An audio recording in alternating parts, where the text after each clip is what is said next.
not feeling very, very welcome, or in that like being looked at, or a second take if I say something that maybe sounded intelligent. For like 2 years for that person. Yeah. And I was very confused, and it left. I was like, if I die, this is what's gonna happen.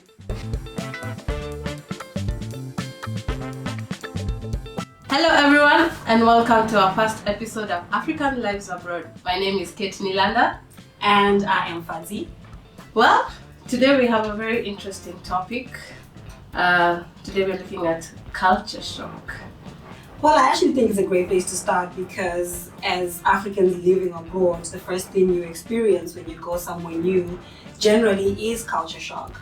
Yeah. So we're starting in a good place, and we've had quite some experiences with that.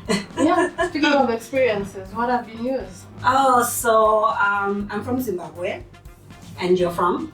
I'm from Kenya. Yeah. Where was the first place you went to? So, born and raised in Zimbabwe, I moved to South Africa to study there for a while, but I wouldn't say I experienced culture shock in South Africa per se, because our cultures are actually, as Africans, You guys are neighbors. we're neighbors, number one, so there's a familiarity there, and it wasn't mind-blowingly shocking, let's put it that way, because I've been to other places where that happened. So when I was in my first place where I had the biggest culture shock was actually the US. Yeah. So firstly, it was also the first time I'd left the continent.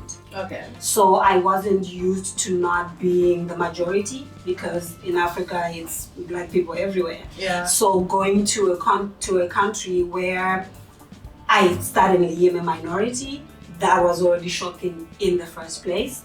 And then to be in the US, and I'm from Africa, and then they didn't even know, a lot of them, what Africa was. What Zimbabwe was, because I would say I'm from Zimbabwe, and then they would be shocked, like, where is that? Then I'll say Africa. So I ended up having to say I'm from Africa a lot, which was shocking to me. Like, how do you not know that this is an entire continent that has countries in it? Yeah. So that already was also quite shocking. Yeah. But fundamentally, it was that becoming a minority all of a sudden, and not feeling very, very welcome, or in that like being looked at, or a second take if I say something that maybe sounded intelligent or normal, because there was an expectation of I should be something that I didn't know what it is they wanted me to be, but I wasn't the thing they were expecting, especially coming out of Africa,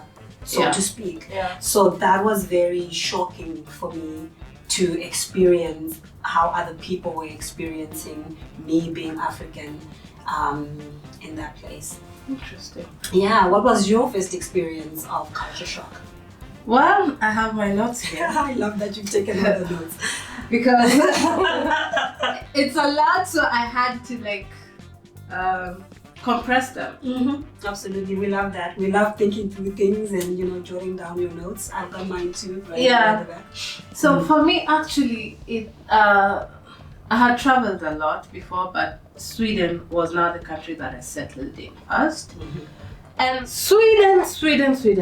How many times have I mentioned Sweden? It was actually trending last year. Because I went to someone's house when I was very fresh in Sweden, and they were eating. And I just looked at them eating. And? They did not offer me food. I had not been Oh my God. That's a shocker. To an African. If someone dares to show up in my mother's house, the first thing.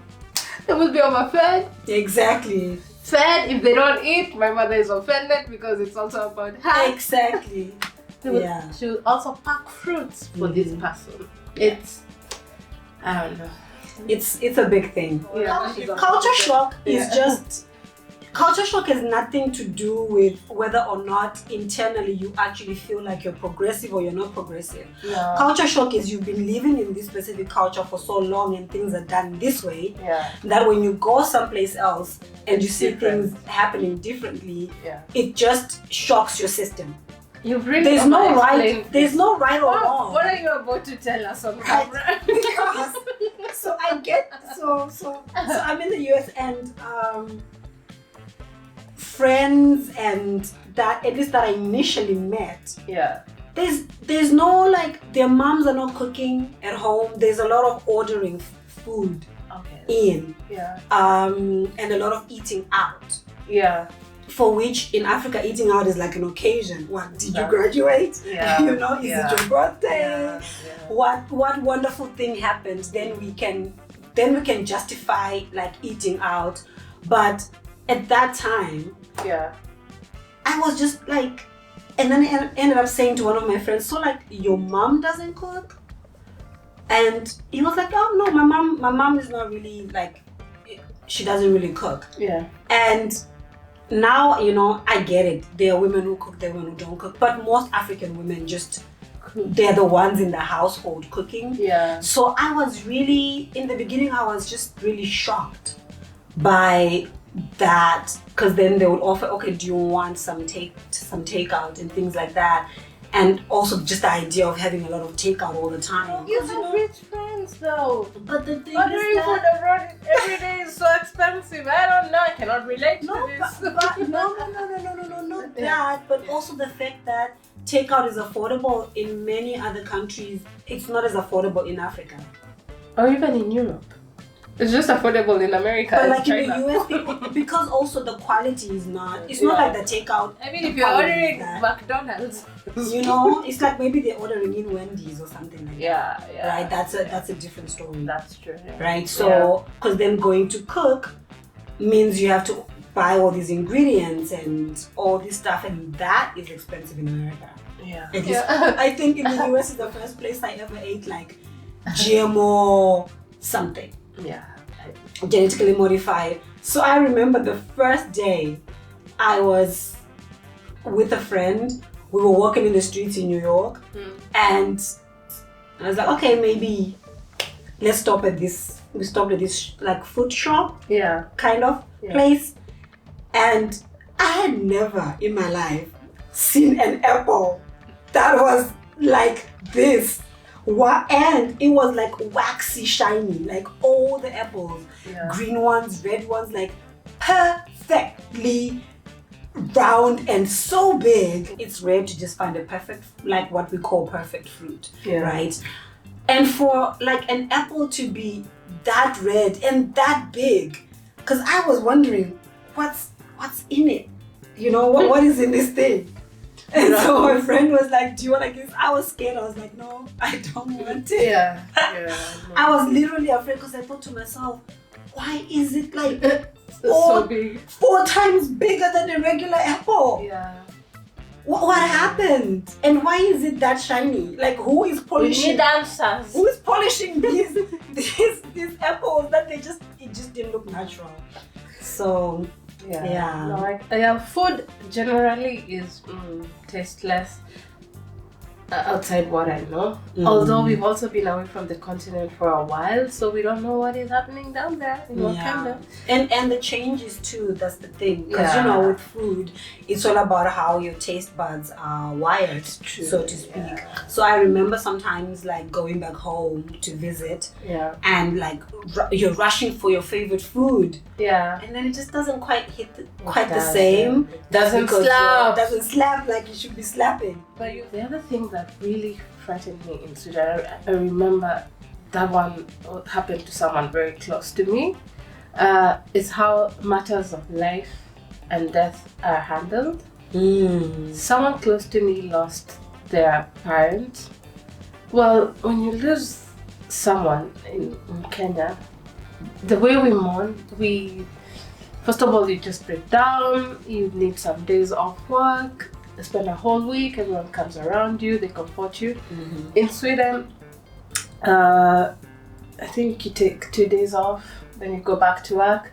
Then maybe this happens in March. Then sometime beginning of May, you will go and bury that person. So you continue with your life before you bury this person. Well, they take several months to... Yeah, because there's some process. paperwork, processes, things like that. So where's this body the whole time? In the mortuary. Who's paying for the mortuary for 2 months?